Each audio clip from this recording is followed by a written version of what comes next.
for several years, human beings have tied our sense of self to the value of our productivity and our physical labor. We could solve all problems and cure all diseases and solve world, hunger with AI, but then we'll have a crisis of meaning. Yep. Because people wouldn't know what to do with their lives in this future world. Yep. When was the last time you used physical cash?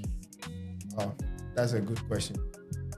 Stable coins are digital currencies that run on the blockchain, but are pegged one-to-one to the dollar. So that gives you the stability of cash with the speed of digital. Now we don't have that risk of being robbed for cash, right? Typically, they can rob you and ask you for your Momo pin. Welcome back to the Exponentials podcast. I'm your co-host, William Team, here with Sharif Ali. And today we'll be talking about the future of money and work and discussing some of the new technologies, fintech, like crypto, stable coins, and other fintech apps that are driving this new economy. Okay, so William, just out of curiosity, where do you see the future of work going in terms of like getting paid, earning money? Do you think that we are heading towards a period where we don't, like this UBI, for instance, universal basic income, right? Where do you see us heading with AI finance? Wow. Okay. So eventually, if AI ends up doing all the work, there is a strong chance that that gap in income to citizens will have to be filled somehow. Now, mind you, whether that is filled by UBI or some other program, maybe we'll leave that to the economists and the experts. But I just know that there's no way that we can maintain some sort of social cohesion if AI displaces all jobs and we just accept that as the new normal without having to sort of artificially fix the problem in some way. There are many proposals. One proposal that sort of makes sense to me is sort of trying to tax that additional productivity that AI is giving. Right. Like, for instance, if we know that a company's profits margin or an industry, let's say the beverage industry has average profits of 20%. I'm just making this number up. And that has been the historical profit margin for the past 20 years in the beverage industry. And suddenly we know that because of AI, the years since AI, suddenly because they're using robots and not employing humans in their accounts, and suddenly all beverage companies are making 40% or 50% margins. Right. There's a case to be made that, okay, that additional 20% margin that we know you wouldn't have gotten without AI, there's a case to be made that, okay, that should be taxed and sort of redistributed to society. What do you think? Don't you agree that something would have to be done? I mean, for sure. I think like right now it's very early, right? I think we don't have enough data to make like economic decisions. And even make such strong conclusions about whether all jobs will be lost. We both think they will, but hey, we could be wrong. Absolutely. I mean, like jobs will be lost, jobs will also be created. Right? So it's about the net. The net. Right now we have so many people that are doing things that they never used to do, that didn't even exist back in the day, right? So I mean, what do I think? I think I've not heard this concept, but I think it's an interesting concept, but one of many. May not necessarily be fair. And that's what the pushback will be from some of these companies, because unless there's a way to clearly identify that this gain has come as a result of this AI investment, it's not fair. Exactly. Because then you are just taxing them higher. I agree with that. And the lines will be blurred for a very long time. Unless this is a fully autonomous operation. Right. But even now, we have fully autonomous operations. Or even semi-autonomous. China, Qatar, and there's really no. There are some factories I visit where the same product that they are making, maybe the state-of-the-art machinery to make that product 10 years ago required 50 people on that manning and running that machine. And now it might need 5 people. The same product, even higher outputs actually of the machine. So the displacement is there. And as to whether there'll be net gain in jobs, because I do believe that AI will create some new opportunities. I don't know if I'll call them jobs. I think we both agree that it will definitely significantly boost productivity. 100%. So that might even cause the cost of selling goods and services to Calm down. calm down. But I always say, like, even if AI makes manufacturing so efficient that now, you know, any given good or service, any laptop, for instance, historically had a certain price, but now a laptop, because of efficiencies in production and AI making everything, can be $1. If it has taken all the jobs, how would people even have get the $1 to buy that product that AI has suddenly Right. reduced the price of? So it's something that we really, really need to think about, and clearly we don't have the answers. I'm curious to know what some of you in the audience and some of you listeners think. What possible solutions would society adopt in a world where AI has taken all the jobs?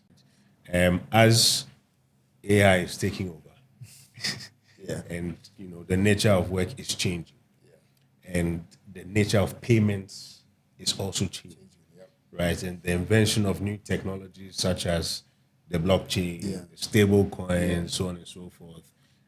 What are your thoughts on how our payment rails are going to evolve in the next coming years?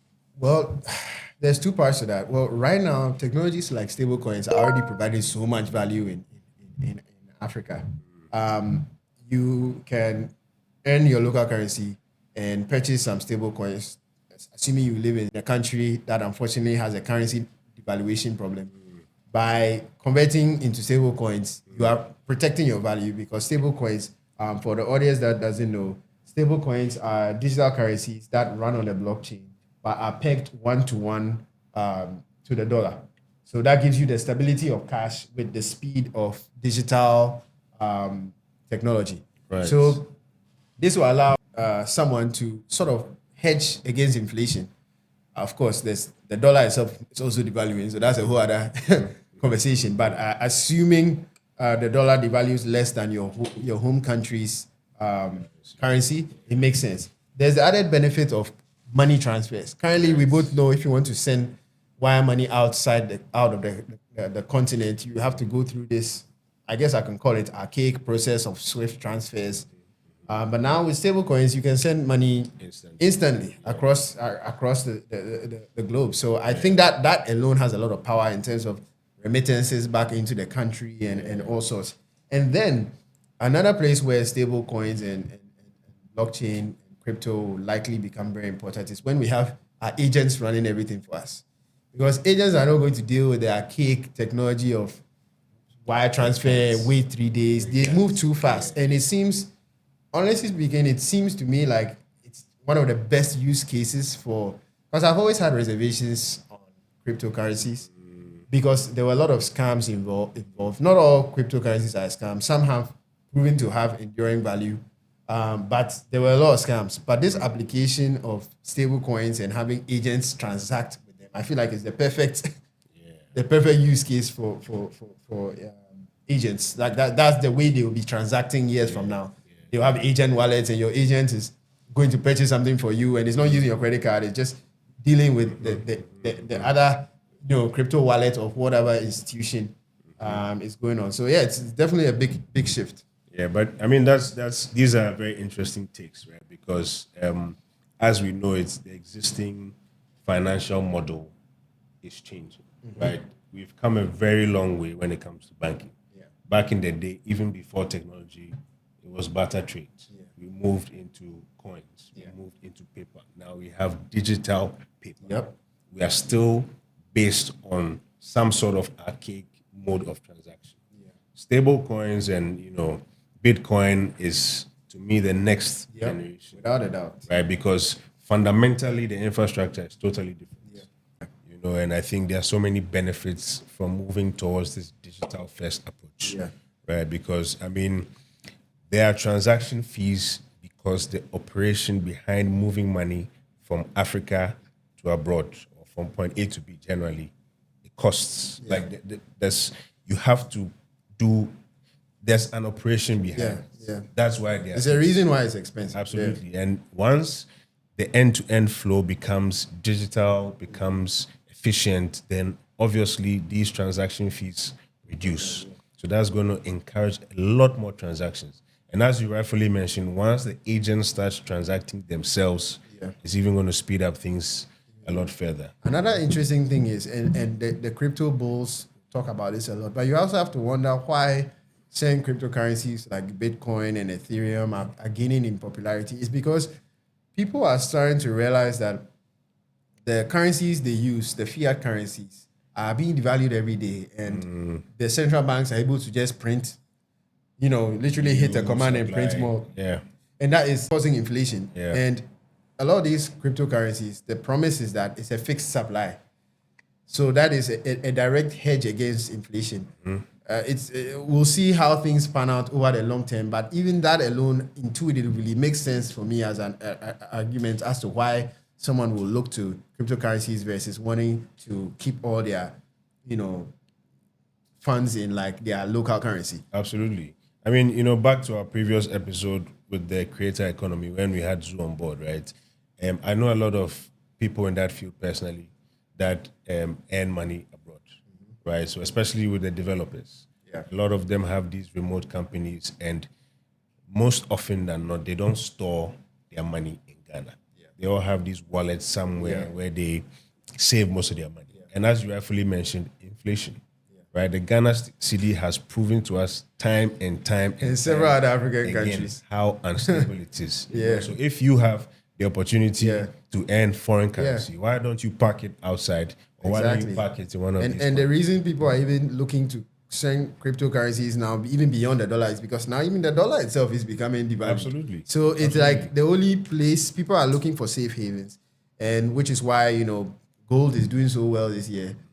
It's because people are becoming very wary of central bank currencies. So it's interesting. Funny enough, I saw a statistic that says the global adoption for stable coins in sub-Saharan Africa is leading in terms of real usage, Right. like where people are actually using it to transact. Yep. Like, I saw this video recently of someone in Nigeria who wanted to buy something, but they didn't have a POS terminal. But he's like, "Oh, I accept USDC or I accept USDT." Right. It's like, wow, it's gotten to that level, and it's only a matter of time. But it makes sense because it's easier for them to sort of park their money in, I guess, a central bank that is more reliable. Absolutely. But eventually, there's a strong case to be made that eventually people will even move beyond stable coins, because the stable coins are still, you could even have a Ghana CD stable coin. True. So it's pegged, it's related still to- pegged to it's just that it's better for someone in Nigeria or in Ghana or somewhere else. I mean, Ghana's currency has been doing quite well recently. But let's just use African context in general. It's probably safer for them to park it in a dollar denominated stable coin, because maybe they have better faith in the US central bank not overprinting money. As a result of all of this, the governments are also waking up, right? Because I read recently that Bank of Ghana has at least taken a bit more interest into the whole crypto scene. And I think fundamentally, money and our relationship with money is going to change. Yeah. Right? Because as we leave some of these legacy systems behind, things will change in ways that today are very hard for us to predict. But it's all tying into the same narrative. Work is changing, money is changing. There are new opportunities in fintech, and I think we're in unprecedented times. Yep. I'm very excited about what is ahead, but we also need to be wary, as I keep mentioning. No, but because think about the advantages. If you're a business in Africa and you need to send some funds to your supplier anywhere else on the globe, historically you have to go with your local currency to the bank, and then they might tell you they don't even have enough USD to make that transfer. But now you can literally just buy a stable coin denominated in USD and discuss with your supplier if they would accept. And more suppliers are starting to say yes. Yes, of and course. suddenly, what used to be like a week-long process of maybe waiting to hear from your bank saying, okay, now we have the dollars, but quickly come and bring your CDs or your Naira so that we can process the transaction. Now you can do it yourself, and instantly your supplier is paid. That even facilitates commerce even better. Absolutely. I want to point out something I've noticed. I've noticed that at this point, I've gone to a point where I understand, or at least somewhat believe in the whole promise of cryptocurrencies and the value they provide.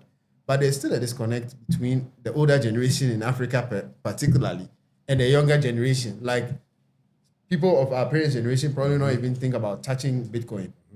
But for the younger generation, it seems very intuitive. Yeah. Explain what the dynamic that you think is going on there. I think there are quite a few layers to this. I think African parents in general, they have their own perspective on a lot of things, right? That is one. Number two, I think, as you said earlier, right, there has been a lot of the narrative around these coins in the beginning was more speculative, Very right? scammy. People are here to make money. Yeah. People are here because they think it's a get rich quick scheme. So I think A generally lot of pump and dumps. yeah, the whole perception on crypto hasn't been entirely good, right? African parents in general, we don't like to take a lot of risk. We are usually, I'm saying I don't have a child, not yet, but they are usually a lot more risk averse, So I think it will take a bit of time, but even for someone like myself, who is relatively younger than African parents, I'm also not that close to it, right? Because I've also been bitten before, right? I've put a bit of my money into these coins and I've lost some money, right? Because I think at that time I didn't have enough knowledge to know where to put my money, right? And I think now with all these stable coins, back then it was just Bitcoin, Litecoin, and these things, But now they are a lot more a lot less risky options for you to put your money on. So I think that's a good point. Actually, I might actually look into. Yeah, and I mean, I want to point a distinction. Stable coins are not necessarily an investment. It's literally pegged to the dollar. If you have one USDC or USDT or one stable coin that's pegged to the dollar, it's still just $1. It's not gonna. It'll always be $1. Unlike certain cryptocurrencies like Ethereum or Bitcoin, where people speculate will appreciate with time. So there's a distinction between the two. I want to talk about the power of fintech when it comes to banking the unbanked. I want to give a lot of credit to some of the African innovations and the ways Africans have solved these problems to themselves. The biggest example that comes to mind are technologies like mobile money and M-Pesa. It's like Africans almost sort of skipped the whole debit and credit card and went straight from cash to digital. to digital. I want you to talk a bit about that because I feel like the African fintechs don't get a lot of credit for that, especially the telecoms like Momo and M-Pesa. I think Momo has been one of Africa's greatest inventions, right? I think, as William has said, we've skipped a whole phase, right? And I think the telcos were able to turn one of our biggest problems into one of our biggest solutions, right? We are not very tech savvy generally throughout the continent. And as a result of that, a lot of people, they can only really rely on their mobile phones, right? And back then, our phones were also not we didn't have a lot of comprehensive features in there. It was very basic, right? So that constraint resulted in a lot of innovation, right? How do we capitalize on this tool to facilitate transactions, right? So from that standpoint, they had to innovate.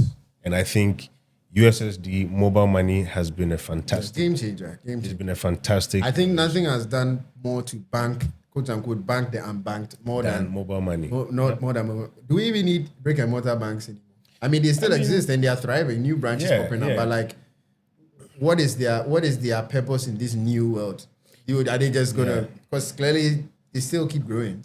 I think that the market has different segments, right? There's a need to have these banks because, for instance, let's say I'm a business owner or I'm a high net worth individual.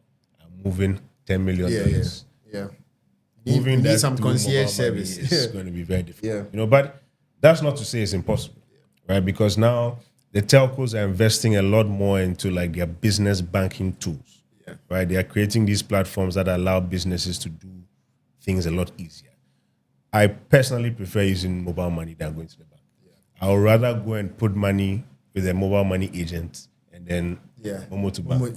It's the easiest thing. It's very easy. So many people do that. It's very easy because like now the banking you don't have system, to go to the queue in just to like the banking system. The banks are some are trying to innovate with I know this innovation has been in the West for a while, but like cash accepting ATMs because they know now people are just going to deposit all their money. Funny enough, on the need for banks, a lot of these Momo companies are actually keeping the money in the bank. So They they are have to. partnering with the banks. They have to. Yeah. They So, have to. but it's more of like a relationship where they are forced to have. If they could sort of hold all of that themselves and like, get a banking license, maybe they would. I think with time, some of them may end up getting their own banking license. Right. The only thing is that if you don't exceed a certain scale, it doesn't necessarily make sense because to get a banking license, you need to have a minimum capital, basically at the central bank. You know, so Like which these Momo companies shouldn't be a easily problem for them, It to should be easily be. honest. So Yeah. they probably have some reasons. I'm sure they have plans to eventually.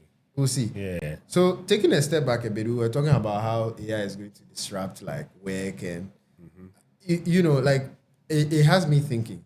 It's inevitable that a lot of the things that people assign a lot of their personal value to their job, their occupation, their profession, it's going to get to a point where AI does those things, and even assuming we resolve the how everybody's going to get money problem, whether it's UBI or we give everybody universal compute or like give everybody free AI or whatever it is, there will be that question of a loss of meaning.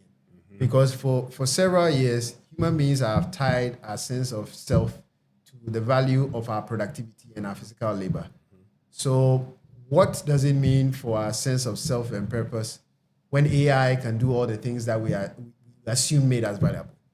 I'm happy you've asked me this question because these are reasons why I'm a bit on the doomer side of things, right? Because again, it's a double-edged sword. It's not a fair, evenly distributed opportunity, but you have hit the nail on the head.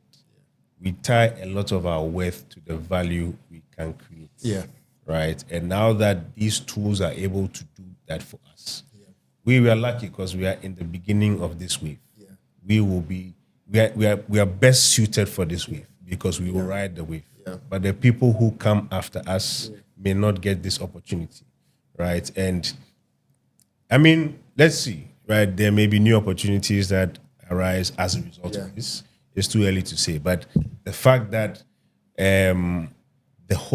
our whole society is about to change, fundamentally speaking, mentally, financially, technologically, so many different layers of our society are about to change. And I think we don't have enough conversations around the potential impact of these changes, which is what we are trying to do. It's funny. We could solve all problems and cure all diseases and solve world, hunger with AI, but then we'll have a crisis of meaning. Yep. Because people wouldn't know what to do with their lives in this future world. Yep. So it's funny. Our jobs have always been a means to an end. It's just that the means got so powerful that we thought that our whole life was just that means. No, you have a job so that you can make money to feed. What happens when you no longer need to feed, and you no longer need to bring money home because there's some universal income? There'll be a crisis of meaning. So my advice would be we need to start focusing more on the things that provide us meaning beyond just our work and our labor, because there might come a day sooner than we all expect where the thing that you tie a lot of your identity to, oh, I'm a lawyer, oh, I'm a doctor, oh, I'm a software engineer, oh, I'm this, oh, I'm that. What would you say you are when AI does that thing? And this is a question you have to ask yourself probably sooner than later. My hope is that we'll channel that focus into a sense of curiosity about the universe and exploring, and also how community, spending time with family. Absolutely. Because I don't know about you, but like I enjoy the things that I do. Yeah. There are things that I'll do even if I'm not being paid for. And it's likely that I will continue to do. But if certain things could take my job away and I'm still being sort of okay financially, and I can just have that time to channel it to spend with my family and friends and having conversations, I doesn't seem so doable. But it's a big leap from the jobs being disrupted and then getting there, which is why I do agree with your somewhat doomer sentiment. Because it's not that straightforward that governments will suddenly decide that, okay, yeah, we need to solve this problem. But the disruption is happening sooner than we think. I think almost every episode you have this podcast, there's some job loss conversation that comes up. And that means there's clearly something happening. It's a trend. And I think, even now, right, let's put AI aside just for 1 second, right? a midlife crisis. Yeah. You know, you're working in this big job, you work at Google or whatever, then Google just comes and fires, does a major layoff. Now you don't have a job. Yeah. Right? If you're not ambitious enough to create your own job, Yeah. you will be looking for a job. Yeah. If you don't find a job, everything comes crashing down. Yeah. You know, especially like if you're in the more developed markets where your whole life is built on credit. Yeah. These pressures make it worse. Yeah. You know, and if you don't have a strong character, Yeah. you know, 100%. it's a mental health crisis. 100%. You know, so My advice is, as the world is changing, I encourage you all to start recalibrating your sense of purpose and meaning for a world in which the value of physical labor and intelligence as a whole is dropping to zero, because that world might be coming sooner than we think.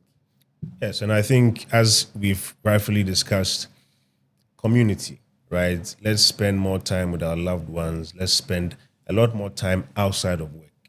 Life Yeah. is beautiful. There's so many things we should focus our attention on. There's a whole universe out there to A explore. whole universe out there, and I think that's another interesting topic. Yeah, right? we need Space we need to exploration. cue that. Add that to the queue. Definitely, because you know, Earth. I mean, we've been here for a long time.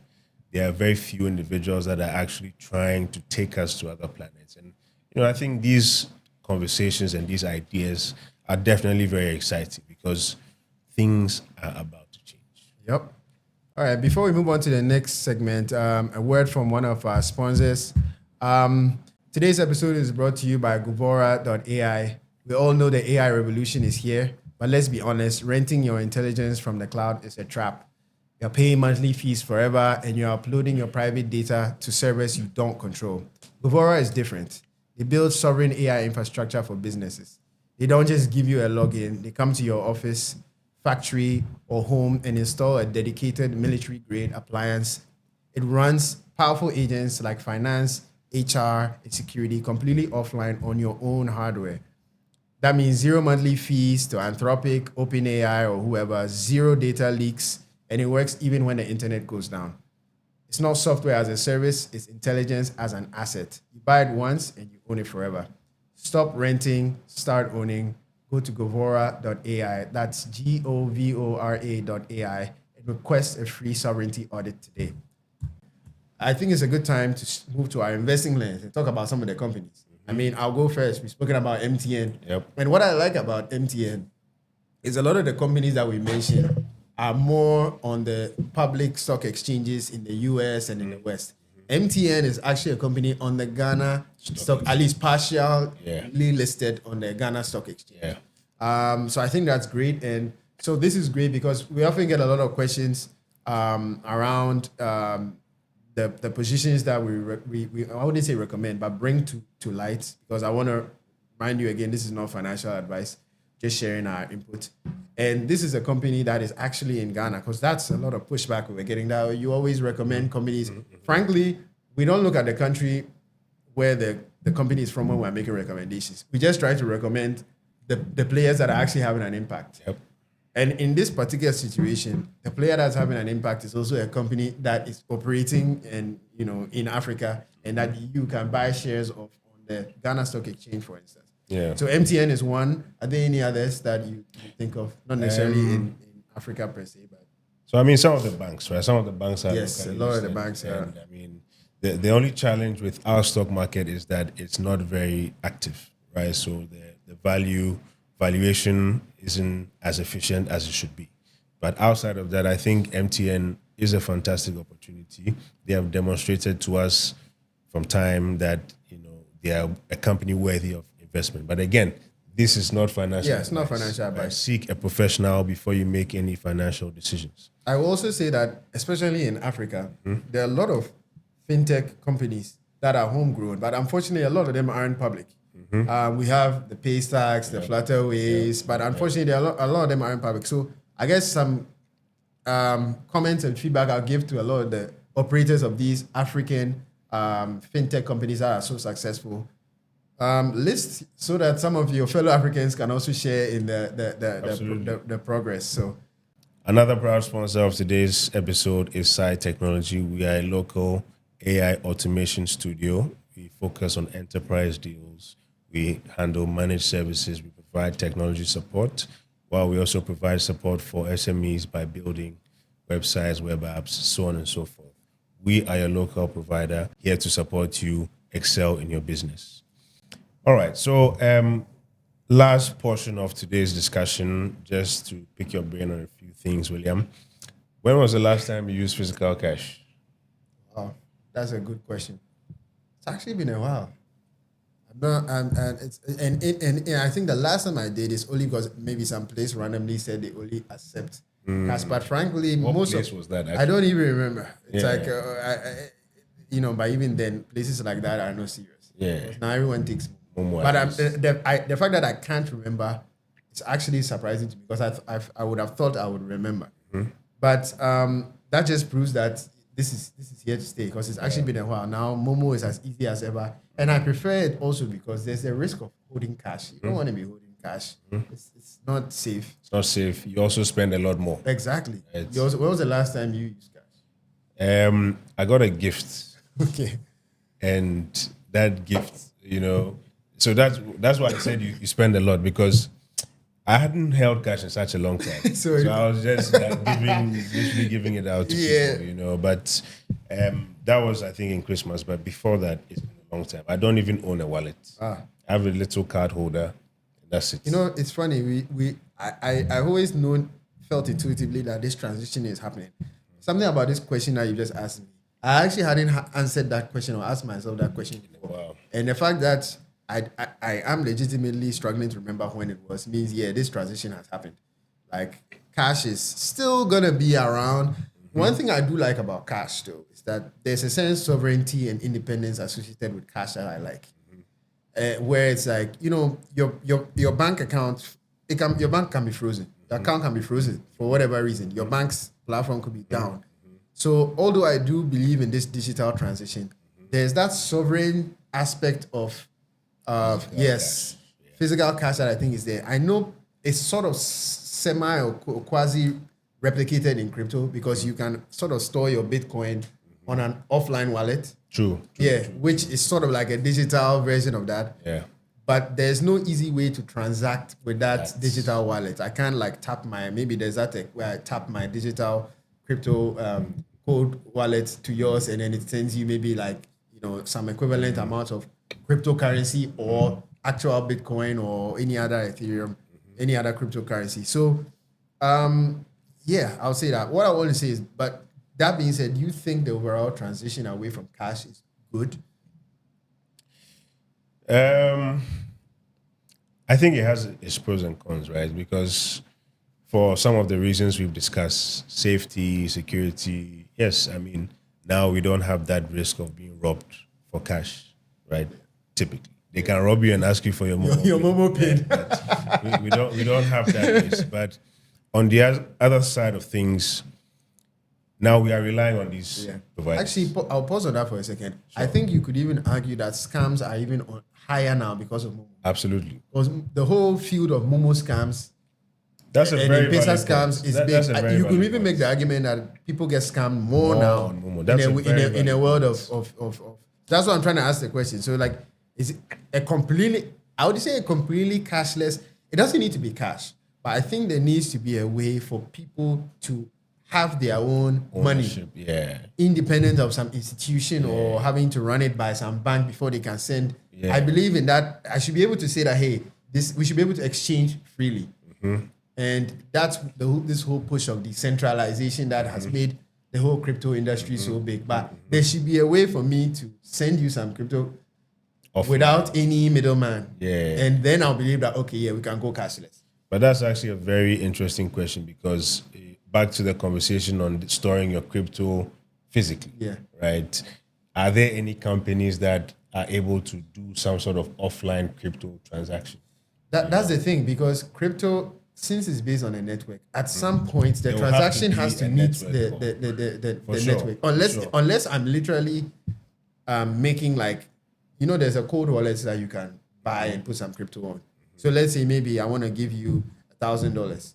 So I buy a crypto wallet just for that 1,000, load 1,000 on it, and then Right. give it to you physically, and give you the key. Right. That is the closest thing I can Right. think of. But that seems like a hack. Yeah. Because that one I'm giving it to you, you know that you have the Bitcoin on your on the wallet, and I've given you the seed phrase or whatever. Yeah. I'm not the biggest crypto guy, so I don't know the terms, but like, that thing. So there's that. But for me, I'll push back on us going completely cashless because The scams. these, not even just the scams, but you only believe in the oversight of central banks and banks over your money when you trust the government and when you trust the institutions. But if you're in a country or in a place where you are wary of the institutions, it is a risk to have all your funds and your life locked up in an institution that can just decide that, hey, it happens in all these countries that see massive inflation and currency devaluation. They go to the bank and the bank says, no, we can only give you $100 a day of your own money. That's insane. That's insane. That's insane. Yeah. And so that's where cash becomes king. So I'm sure there are people who are very clever who are thinking about this. If you know some solutions to this, please drop it in the comments for us to all know. But I think that's a nice way to end, but also a very interesting thought to leave with. Yeah. Right? Because I'm always pro digital. Right. I don't have cash. I like, keeping my money in Momo or my banks and using these channels to transact. Right. But it does pose a risk. Right. For people who are not as tech savvy. Right. They are the ones who are a bit more, what's the word I'm looking for? Vulnerable to, these frauds. But I think as these technologies improve, we will definitely try and figure out ways to mitigate some of these issues. Right. It will take time, but I'm confident that eventually we will figure out how to make some of these platforms a lot more secure. A lot of it is just education. Money is changing, and so is work. Keep up with what's happening and adapt accordingly. Catch you guys on the next episode. Thanks. Take care.